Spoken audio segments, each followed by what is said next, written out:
Because it's one way of, otherwise, a fellow does not, a lot of things are happening in Freemasonry, is one of the things.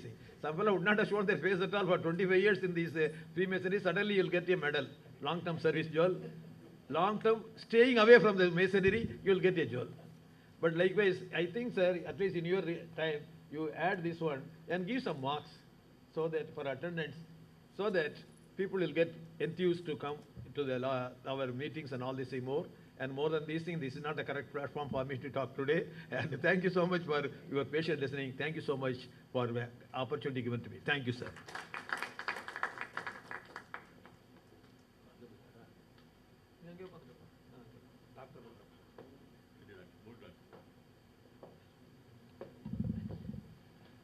Thank you very much, Dr. Major Raja. It was very informative. And I would like to mention a point here when you were saying we pass on the Masonic education every time when in certain lodges, not many senior brethren also, they don't attend. So what happens, the junior brethren will have a tendency to pass over. I just want to mention this also. I'm sorry to say this, but however, I have to say this.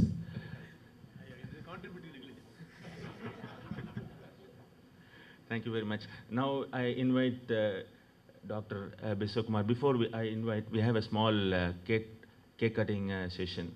Today being his birthday, we thought we'll have a small cake cutting session.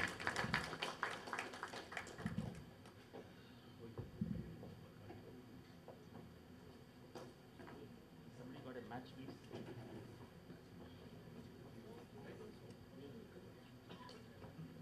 Devesh Patel, smoker.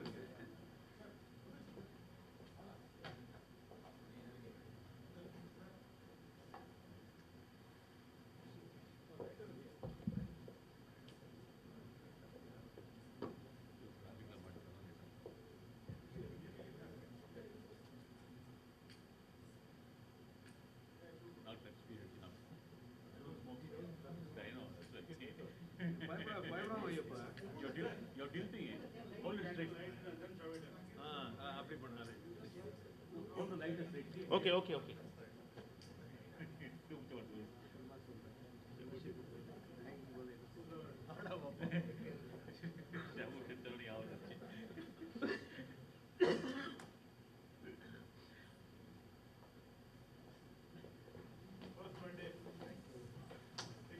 Happy birthday to you. Happy birthday to you. Happy birthday, dear Pushpa. Happy birthday to you. Give the first one to the regional grandmaster, sir, so that the entire region will take the cake now. On behalf of the region? Yes, I also take it now. You will do that now.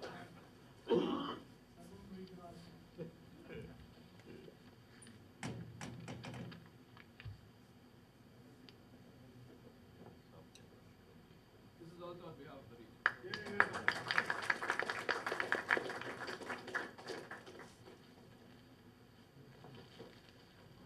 On behalf of Millennium Lodge. Yeah.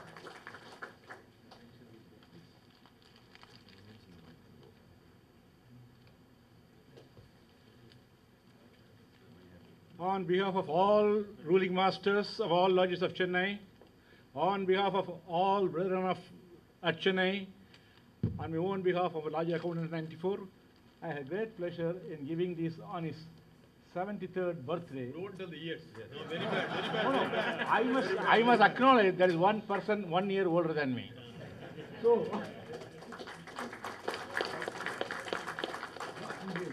Not this way. Hold on.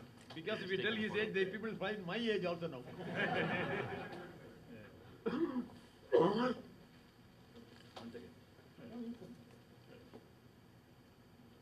Thank you.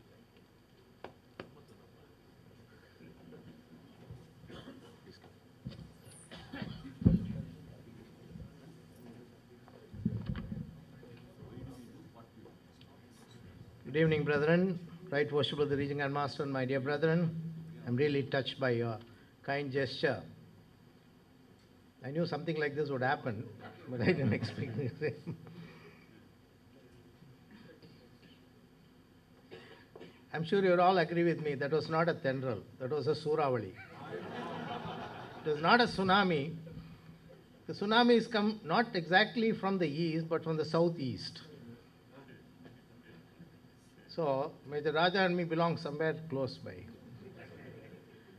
I belong to the southern region, southern part of the southern India, more because I had my basic education there, the medical education there in Madurai, where Dr. Raja was also my senior.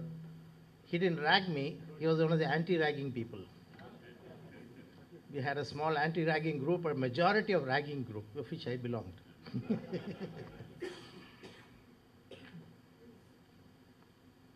Brethren, I am beholden to the worshipful Master and the Brethren of the Millennium Lodge for according me this privilege of sharing this podium with such illustrious and knowledgeable Masons as our Deputy Grand Master, Right Worship Brother Dr. P.K. Muthukumar Swami, our beloved Regional Grand Masters, Right Worship Brother Arvind Prasad Chitra and Right Worship Brother Bharat Venkatepur, who should be here any time, and of course, our Right Worship Brother Dr. John Reginald and Right Worship Brother Major Raja. I feel that I am but an insignificant star seen in the distant sky, twinkling faintly amongst the bright and shining galaxy of Masons seated here. Nevertheless, I feel honored to be asked to stand before you and share a few thoughts on Masonry.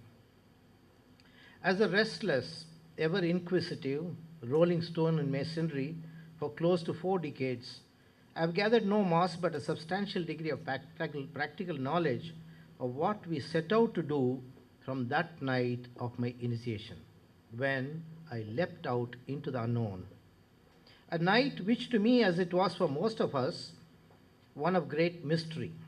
The process of initiation should be quite vivid in the memory of most of us.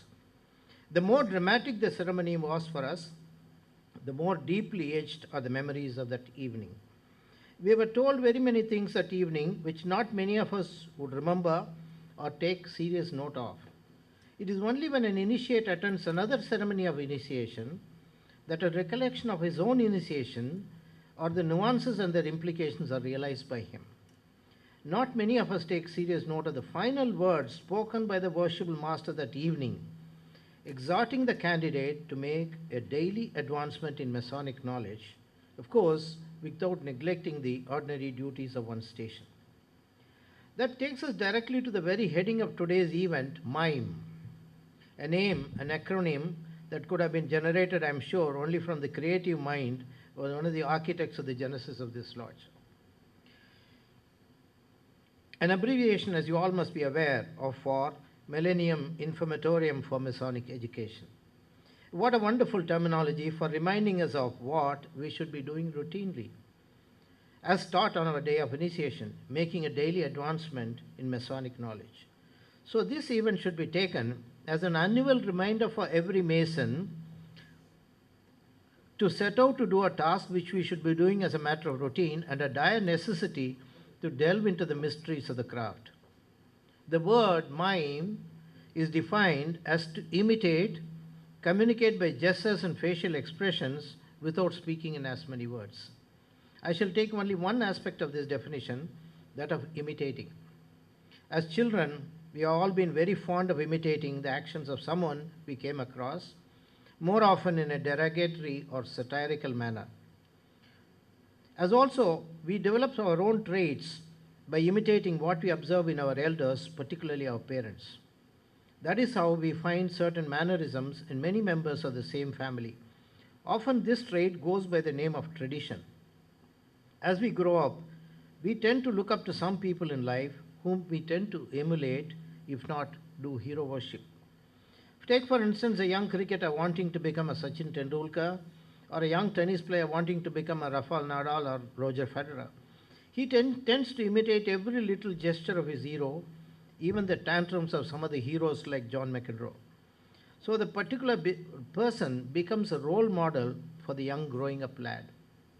This tendency continues in later life too, of course with the addition of one's own idiosyncrasies or eccentricities, either to his benefit or to his detriment. In our Masonic life too, our progress is largely determined by the bright example set by our illustrious predecessors. if one could reminisce, he would remember at least one, if not many, of his brethren, the seniors of his or other lodges, whose attitude towards commitment to the craft in general and to his own lodge in particular would have been the prime mover in his imbibing the tenets of the craft and adhering to the traditions of the lodge. I can definitely attribute some of my own performance of rituals, my conduct in the lodge, and perhaps some of my eccentricities and idiosyncrasies to my imitating some of my seniors who I had the privilege to move with in my formative years in Masonry.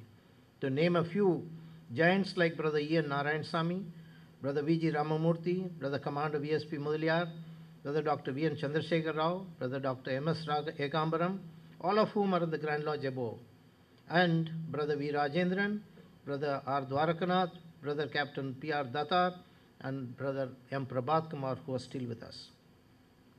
Their contribution to the craft in this part of the country is manifest in the role played by some of the Masons whose career they have shaped in their own silent but efficient and effective way. If I have achieved anything today in Masonry, it is directly attributable to my miming or imitating the bright example that these illustrious brethren and many such more who have set for me to emulate.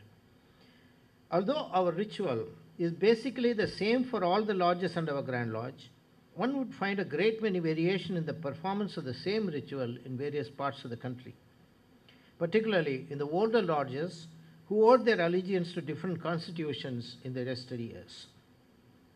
The variations go by the name of tradition in most lodges, some acceptable and some not so. But the older the lodge is, the stronger is the attachment to the tenets of the craft, and such lodges are the role models for the new lodges, which slowly over the years move away from the beaten path and set their own blazing trails as the Millennium Lodge has done. The credit goes not only to the senior members but also to the juniors as well, due to their cooperation within the lodge, their willingness to exhibit perfect submission to the master and his wardens while acting in the discharge of their respective duties, and above all, preserving absolute harmony, unity, and unanimity in the lodge. This last aspect, I feel strongly, is what is most essential for the growth of the craft and of the individual lodge. Brethren, as I understand it, operative Masons founded a system which would establish a strict code of conduct and ethical behavior amongst the trade of stonemasonry, as well as a system of morality and gradation amongst the workmen according to their skills. They also established very strict norms and appropriate, albeit very harsh, punishments for qualifications and lack of the same among workmen. Thus, they established such quality control in the trade not seen in the present days. The primary objective of forming a guild such as this would have been to safeguard the secrets of the trade so that it would not become known to the profane, also to establish and cement a bond that could keep the tradesmen together. This primary objective of a brotherhood and the fact that they lived and worked together in places close to their work spot in accommodations known as the lodges was the original idea of formation of a lodge. Charity, which followed the concept of brotherhood, was to render aid to indigent brethren and their widows and not to the community at large. So charity to them necessarily began at home. Remember, my brethren, even today, a Freemason's charity begins at home first. Charity does not mean only doling out money to the needy, but to extend comfort and support to every brother in time of need or support, every kind word spoken, every kind gesture made, like our brother Raja moved away from our region Grand Master not to transmit his cough to him, and every kind gesture made, a smile offered, or even a shoulder lent to cry on is charity. So these guilds and lodges were so well established in structure and function as to merit what today would qualify them to obtain an ISO 9001 or more certification. This code of conduct and the unwillingness to compromise on quality, combined with an extraordinary degree of efficiency in administration and established hierarchy, would have prompted the gentry and nobility of the town to embrace this fraternity and hobnob with them to set up an order which hitherto had not existed. This, I believe, was the birth of modern speculative Freemasonry. It would not have arisen but for the fact that the system, as seen by the powers that be of those years, was one that could provide a platform for establishing an order amongst the intellectuals and nobility to promote the knowledge of the noble arts and sciences. You would be surprised to note that the founders of the Royal Society in London were mostly the earliest speculative Freemasons, including Sir Isaac Newton, whose idea, I presume, would have been to promote an order which would provide a forum for discussion and research into the hidden mysteries of nature and science, such as those of the liberal arts and sciences, which were unknown to a vast majority of the populace who were uneducated or ignorant, as education was not well established in those days. Gradually, as the fraternity expanded, the concept and modality of operation of the lodge changed from catechism and charges to performance of rituals with symbolism ingrained as what we have with us today. Seminars such as this are essential to bring Masons together, not only for the propagation of the knowledge of Masonry, but also to generate an inquisitiveness to dwell deeper into the mysteries of the craft and to understand that Masonry is not simply performing rituals or going up the ladder, but to achieve a transformation in one's own personal life and in one's own conduct, attitude towards and behavior with his neighbor. So I believe that every Mason should endeavor to make an advancement in Masonic knowledge, and utilize the opportunities provided by events such as this seminar, so well organized by the Millennium Lodge year after year. So, my brethren, I have in these few minutes allotted to me tried to bring home to you the very basic tenets in which our order is founded. Please at all times remember the primary object of our order is to cement and unite us into one great unit of firm, unshakable, unbreakable order, which would stand united to face any adversity, trial or tribulation that would aim to besmirch or discredit the honor or reputation of the fraternity. This can happen only if each one of us takes seriously to heart the charge given to us on the night when we are adorned with that sacred apron of the bond of friendship by the senior warden and exhorted by the worshipful master never to put on that badge if we were at variance with or entertain animosity against a brother. We are again reminded as Master Mason that we would at all times maintain and support a Master Mason's honor. Most problems in our lodges arise when individual brethren fail to honor this contract made on those two occasions. Animosity, jealousy, acrimony, backbiting are all common to human traits in every human being. But a true Mason transcends these human frailties and rises above the mundane existence to shine as a citizen worthy of emulation. That is exactly what sets him apart from the rest of the world. I thank the worshipful master and the brethren of this lodge for the invitation extended to me present here and share a few thoughts of mine with you. My take-home message for you, my brethren, would be to remember the first of the basic tenets of our order, namely brotherly love, and never compromise on this issue, whatever the provocation may be. You may not do great charity, nor excel in the performance of rituals, but if you steadfastly adhere to be a true and good brother to every one of the fraternity, you would have more than necessarily justified your existence as a Freemason. Thank you.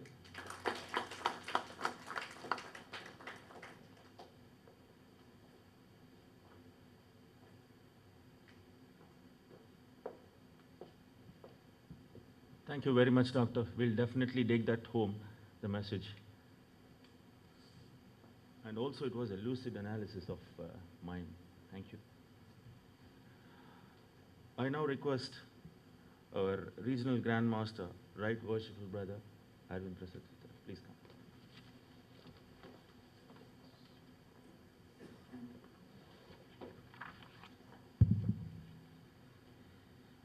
Most worshipful brother, Captain Dr. Balram Vishwakumar, Right Worshipful, the Regional Grand Master of Eastern India, of course. Right Worshipful Brethren, very worshipful brethren. Thank you. And brethren all. First of all, I thank all of the brethren of Millennium Lodge for extending this invitation to me to speak on this very sort of enlightening program which they have initiated a couple of years ago. And I congratulate the brethren of Lodge Millennium for this thrust on Masonic education which they have taken ever since, I think, Bharat started this lodge. As a counter to what Major Raja said, I think I must thank him first for blocking off the tsunami.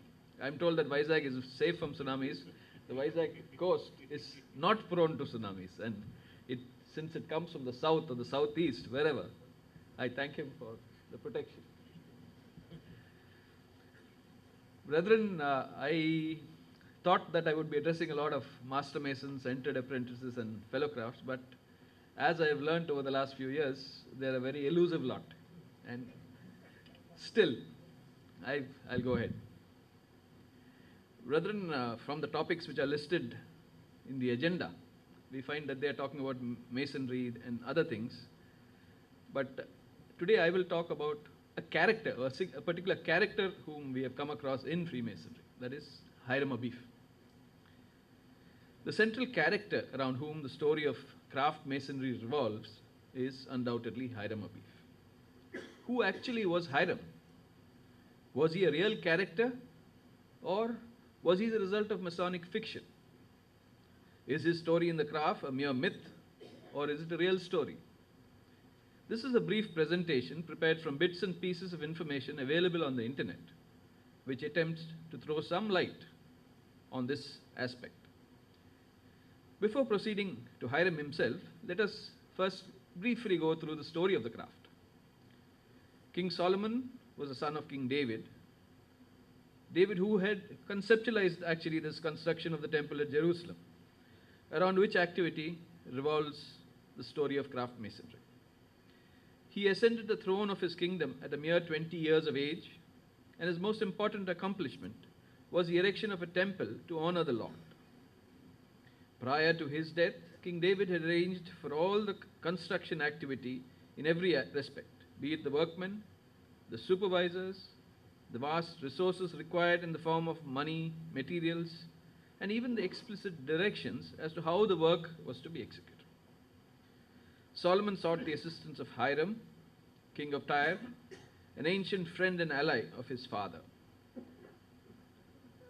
The Tyrians and Sidonians, who were the subjects of Hiram, had long been distinguished for their great architectural skill, which would be necessary to complete the edifice in a reasonable time and with the appropriate splendor and magnificence.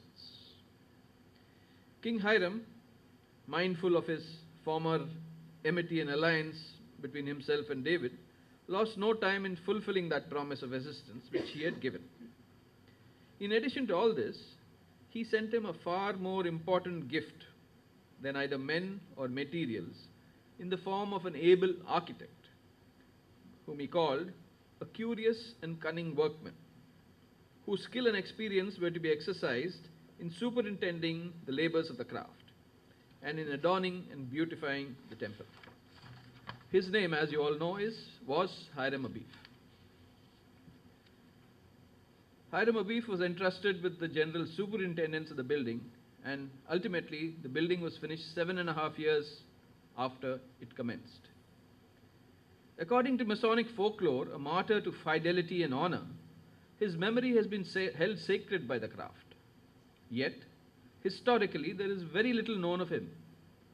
The fact that in the biblical accounts of the building of King Solomon's temple, there is no mention, not even the smallest hint of his death, has been accepted as a proof that he did not die during the building of that structure and that he was merely a mythological legend. On closer examination of the biblical narrative, and assuming for the time being that there was only one artisan in the name of Hiram, we are confronted with three basic contradictions. First, the descriptions of Hiram's parentage. In the book of Chronicles, Hiram is said to be the son of a woman of the daughters of Dan.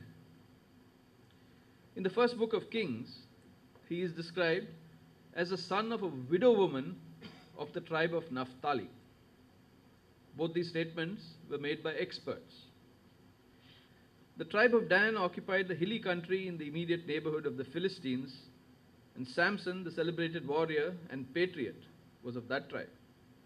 Their proximity to Tyre, no doubt, resulted in intermarriages with the Tyrians, and hence there would be nothing very remarkable in the son of a woman of the daughters of Dan being a famous artisan of Tyre. Similarly, the tribe of Naphtali were located in the mountains on the northern border of Palestine, and from there nearest to Tyre and the necessities of trade from the seacoast, they had regular interaction with the Tyrians. And thus, this also does not seem extraordinary that a Tyrian artisan was the son of a widow woman of the tribe of Naphtali. Then we go on to the descriptions of Hiram's qualifications. Again, going to the book of Chronicles, Hiram is described as a skillful to work in gold and in silver, in brass, in iron, in stone, and in timber, in purple, in blue, and in fine linen, and in crimson, and also to grave any manner of graving, and to find out every device. In the first book of Kings, he is referred to as a worker in brass, and he was filled with wisdom and understanding and cunning to work all works in brass. These descriptions are very precise and detailed. No one reading them would imagine that they refer to the same artisan. The third aspect, the periods named of Hiram's arrival at the temple.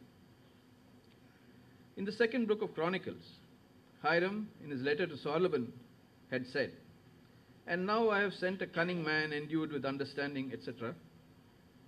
And in the book of Kings, after the house of the Lord and the house of Solomon had been built, we are informed, King Solomon sent and fetched Hiram out of Tyre. This implies that before the house was built, a skillful man was sent to King Solomon by Hiram, king of Tyre. After the house was built, Solomon sent and fetched Hiram out of Tyre. These two periods are 20 years apart. And the house of the Lord took 7 years in odd, and the house of Solomon and the courts of the temple took 13 years in building. So again, there is an anomaly here which needs to be explained.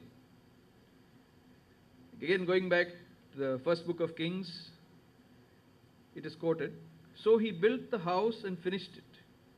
And in another verse, the narrative goes on to say, "So Solomon built the house and finished it." Verse 22 says, "And the whole house he overlaid with gold. And until he had finished all the house, and in the 11th year, in the month of Bul, which is the 8th month, was the house finished throughout all the parts thereof, and according to all the fashion of it." Even after that, the temple was still far from being completed.